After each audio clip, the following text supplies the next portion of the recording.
നമുക്ക് ഇന്നൊരു മയോണൈസ് തയ്യാറാക്കാം. മുട്ടയില്ലാതെ പാല് വെച്ചിട്ട് എങ്ങനെ തയ്യാറാക്കണമെന്ന് നോക്കാം. അതിനുവേണ്ടി കുറച്ച് പാല് ചൂടാക്കണമെന്നൊന്നുമില്ല. പിന്നെ 3 അല്ലി വെളുത്തുള്ളി, കുറച്ച് കുരുമുളക്,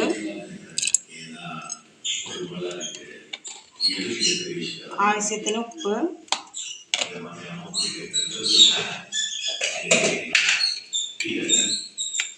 കുറച്ച് പഞ്ചസാര,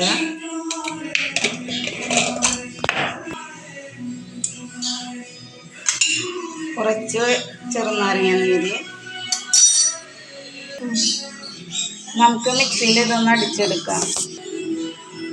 ഇനി നമുക്ക് കുറേശ്ശെ ഓയിൽ ഒഴിച്ചിട്ട് കറക്റ്റാക്കാം. കട്ടയാവണ വരെ കുറേശ്ശെ ഓയിൽ ഒഴിക്കാം.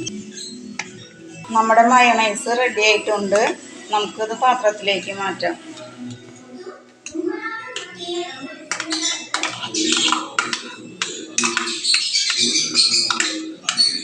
നല്ല ഹെൽത്തി ആയിട്ടുള്ള മയോണൈസാണ്. ഇതിന് വെളിച്ചെണ്ണയല്ല, ഓയിലാണ് വേണ്ടത്. അപ്പോൾ എല്ലാവരും ട്രൈ ചെയ്ത് നോക്കുക.